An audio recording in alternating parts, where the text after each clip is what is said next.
Hey guys, my name is Luke and I am one of the many awesome developers here at Gravitywell. Today I'm going to be talking to you about ElasticSearch. ElasticSearch is a document-oriented database which enables huge volumes of data to be stored, searched and analysed in near real time, returning analysed and meaningful results in milliseconds. This is predominantly done thanks to its design and its approach to store data that it analyses before actually storing it, using predefined and custom algorithms in a format that suits a machine rather than a human.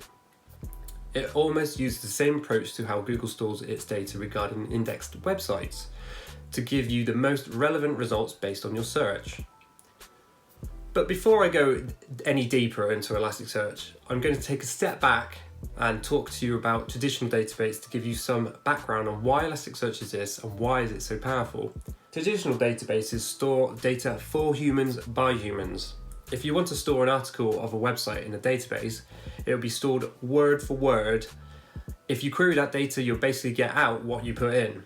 They work great as data stores, but that's all they're good for, computing complex similarities of a given term or a phrase against the stored data, such as which article is the most relevant for a three-legged dog, cannot be done. So what is Elasticsearch used for?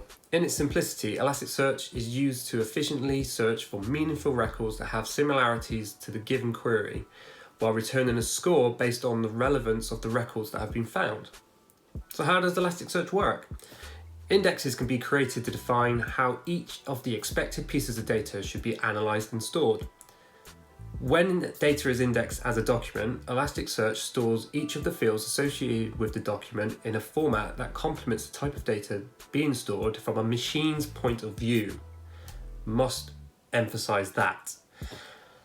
When queried, Elasticsearch examines one or many target values by analysing them against the stored data by scoring the results based on how closely they match the query's focus.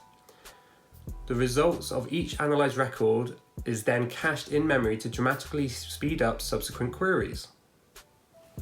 So there you have it. I've given you a very simplistic insight into Elasticsearch. However simplistic, without going into absolute geek mode, we have just scratched the surface in terms of what Elasticsearch can do and the types of data that can be analysed.